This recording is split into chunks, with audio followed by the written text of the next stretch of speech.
just simply because, I don't know, you can't change any more than you have. There's like 4 cats left. We're going to talk about this when we come back. Mozgov coming in, a couple of first-round picks heading out. I've got the tail of the tape for the Cavaliers trades here coming up, and Eddy Jansen from More Than a Fan Cleveland is joining me next to talk about it. We talk the Cavaliers as they make some trades, hit the reset button on their season. Is it enough to get where they want to go? What do you think happens from here? Eddy Jansen and I talk Cavaliers hoops in the wake of the Mozgov trade. J.R. Smith debuted last night and so much more. We're talking Cavs with Eddy Jansen from More Than a Fan Cleveland. Coming up next here on The Fix.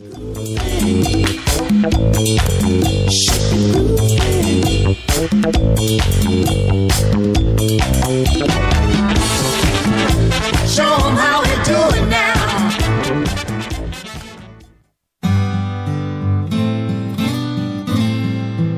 A public service announcement from the Sports Fix. We here at the Sports Fix and our affiliates would like to apologize for any disturbing verbal actions, but remember, it's better having them trapped in a box than loose on the streets. Public service announcement from the Sports Fix. The Sports Fix, the sports show that cares. Sports Fix listeners, you've heard me talking about it. Millionaires being made all season long at DraftKings.com, America's favorite one-week fantasy football site. I've been playing there too. It's now J-Rock's favorite one-week fantasy football site. What's one-week fantasy football commitments? Play whenever you want. Have a player who's hurt? That's no problem at all because you change everything week to week. Injuries don't derail your chance at victory. It's a new season every week. You're never stuck with the same players. You can pick your team in just minutes and be on your way to winning huge cash. This season, one listener turned $10 into $5,000. Another turned $2 into $10,000. And a new millionaire has been crowned nearly every week this season at DraftKings.com. You could be next. Imagine winning $1 million in one day. $1 million just for playing fantasy football at DraftKings.com. Head to DraftKings.com now and use promo code Spreaker to play for free in the $10 million Fantasy Football World Championships. DraftKings.com. Bigger events, bigger winnings, bigger millionaires. Enter Spreaker now at DraftKings.com. Hey, Sports Fix fans, I'm Fred McLeod, TV voice of the Cavaliers. When I'm not busy taking elbows for my buddy Austin Carr, I'm tuning in to see what the guys are saying. Come on, Cavs! Football season is party season at Harry Buffalo North Olmsted. Everyone wins at Harry Buffalo. Every Saturday is Coors Light College Football Saturday with $6 pitchers, 4 bottles for $10, and the Buckeyes in full HD. Football season is most definitely party season, and your headquarters is Harry Buffalo North Olmsted all winter long. Harry Buffalo, join the herd. Here from Ohio.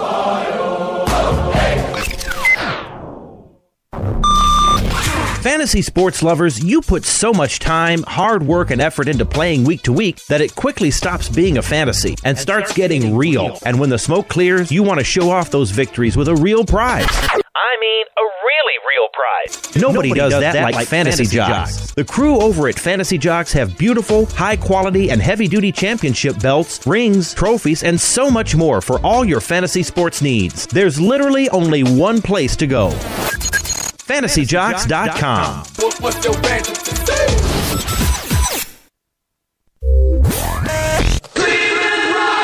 Have you gotten your copy of Cleveland's Finest yet? Highlighting the best moments, players, and media members in Cleveland sports history? He won it! Elo hit a three-pointer on the sideline! In-depth personal interviews with some of the top names in Cleveland sports fill the pages of this incredible book. Cleveland's Finest by Vince McKee is this year's must-have book for every Cleveland sports fan. Available now at Amazon.com. Get your copy today. You're listening to The Sports Fix.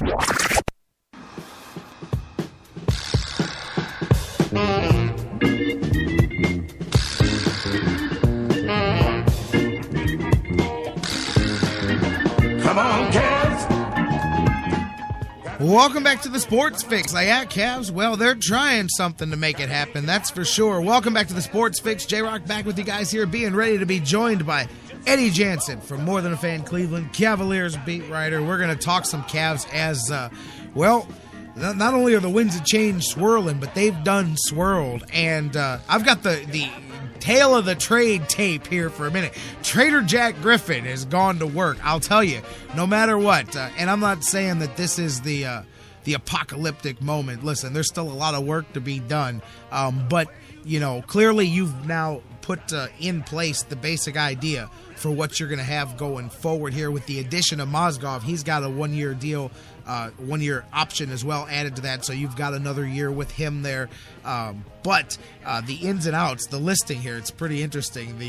Just the trade listing alone and what the Cavaliers have done with all of the assets they had accumulated and what they've got left, which, by the way, for people saying, woe is me, the cupboard is bare. The cupboard is nowhere near as full as it was. It's not completely bare, but it's pretty much back down to the same arsenal that every team has now. You've got the majority of your own picks, and there's like one additional number one in there from Miami, which kind of replaces the number one that you gave away of your own in the Kevin Love deal. But other than that, you're pretty much now back to just being par for the course as far as your draft picks and trade exemptions go. There's a little bit of trade exemption still left there. But anyways, Cavaliers, like I said, Trader Jack Griffin will go down as being known as bold for sure with the moves that he made here. And we'll see where it goes as the Cavs truly have, in a way, hit the reset button on what they're doing here early enough that hopefully they can have the second half of the season, because it'll really be closer to the end of this month before everybody is in one place here. And even then, you obviously don't have Andy for the rest of the season, but everybody for this season will be in place by the end of the month or so, and then you'll have a couple of months to start to try to cook it together and see what kind of soup you end up with before you head into the playoffs. From there, that's where we're going to pick it up. You keep the conversation going. Facebook.com/TheSportsFix. Tweet with us at TheSportsFixCLE. Email us, TheSportsFix@AOL.com. As I go to the phones, welcome Eddy Jansen to the show. Happy New Year. Welcome to the show. Eddy, how you doing today? I'm doing well, Jerry. Happy New Year to you as well, partner. Oh, absolutely. Thanks for being here with us. And before we get into the conversation, I've actually got the breakdown here. Now, since the Cavaliers signed LeBron James, and along with him, the other free agents that they signed was James Jones, Mike Miller, and Sean Marion there. Outside of that, the rest of this listing that I'm going to give is just the trade. It's literally just the out and in columns of the trades that David Griffin has made. And in the out list, I have not included the pieces that the Cavs brought in and just traded somewhere else. Those players I didn't even include. This is only the actual Cavaliers players and assets that they've traded out. But since this summer and since the Cavaliers made the move that they made, the Cavaliers have traded out Anthony Bennett, Andrew Wiggins, Dion Waiters, Sergei Karasev, Tyler Zeller, Jarrett Jack, Lou Amundsen, Alex Kirk, the $5 million trade exemption, one Cavaliers second-round pick, the Cavaliers number one in 2016, the Oklahoma City number one that they picked up in the Dion trade, and the Memphis Grizzlies number one pick as well. For that listing, the Cavaliers have overturned their roster and traded that grouping out for Kevin Love, J.R. Smith, Iman Shumpert, Brendan Haywood, who may, in addition, be traded down the road here, and the newest acquisition of Mozgov coming in from Denver. So that is quite a huge... I mean, just think of that overhaul alone, that listing of guys. There's four guys. What do you got? Deli, Kyrie, Tristan, and Andy. Who am I forgetting? Anybody that's held over from previous Cavaliers teams? I think that's it. That is now a complete roster overhaul. Yeah, absolutely, Jerry. And this time it was a little bit different for Griffin because he had to kind of, so to speak, play the role of doctor and patch things together, as opposed to last year. It was just kind of more of an aggressive move for positioning, in the Eastern Conference playoffs to try to get that 8th seed. But a lot of people when dealing with him in Phoenix thought that he was, one of the more aggressive team personnel, in the league at the time before he even got his first stint with the Cavaliers as a general manager, and he's continuing to hold his own here by basically swapping two guards for one, just giving up Dion and picking up Shumpert and Smith and Oklahoma's first-round pick as well, which ended up being pivotal in the Mozgov trade too. So, yeah, I mean, Griffin is committed to this club. He's still committed to winning despite the 19-17 start, and he knows that, in the NBA, this is a very topsy-turvy league and that anything can happen, and that, given a roster that's got LeBron James, Kyrie Irving, and Kevin Love giving them a little bit of a shot in the arm, that could really get them going. So that's the hope, to try to fill some holes here as we continue to undergo a couple more games without LeBron as we get him back for the Los Angeles Lakers game next week. And hopefully the Cavs will be firing on all cylinders. Can just give it a couple weeks.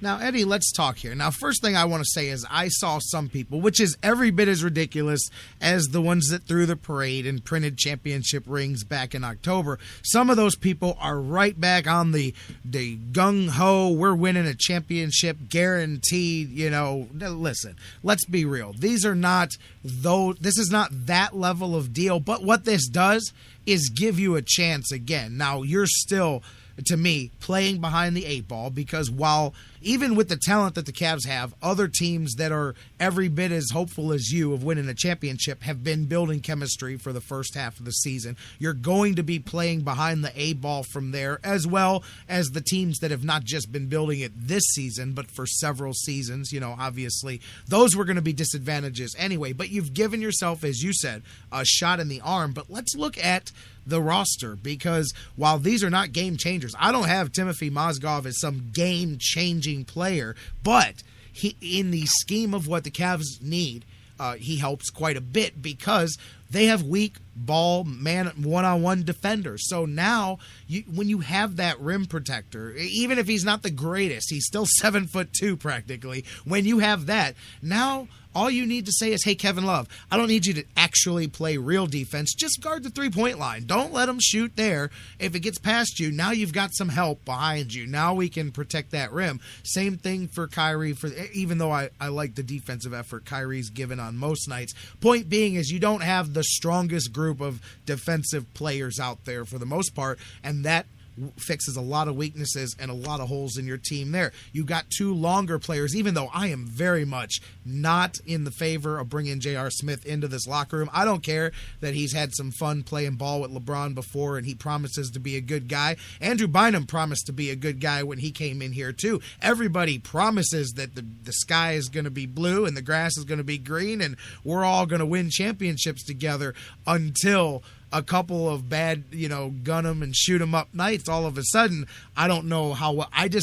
I've talked to some people in New York, and that was the one thing that scares me about that trade is how many of them said, I can't believe that Cleveland wanted to bring even Shumpert a bit, but especially J.R. Smith and their attitude into that locker room, because it just seemed like not what the Cavaliers would be looking for. Now, Shumpert, I'm all about the defense because you finally got a player that David Black can say, for the love of God, go stop that guy from scoring. Please, can you just go play defense on so-and-so, and he can have it locked down. So you've now changed the dynamics of a lot of this team still around your core 3. Talk to me about your thoughts of the kind of rebooted Cavaliers, where they're stronger and where you think they still have weaknesses.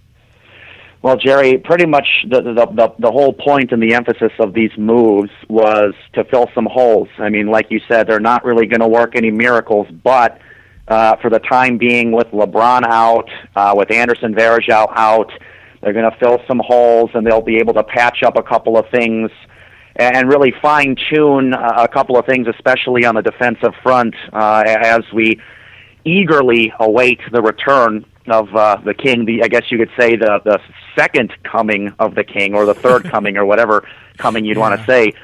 But, I mean, they get what they needed most in Mozgov. Some people eventually down the line are going to say, well, the Cavaliers may or may not have overpaid for Mozgov with only the... What do you think?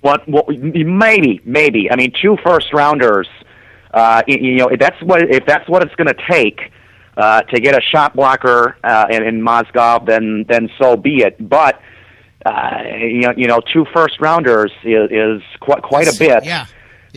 For a guy who only averages about 25 minutes a game and really does not score in double figures.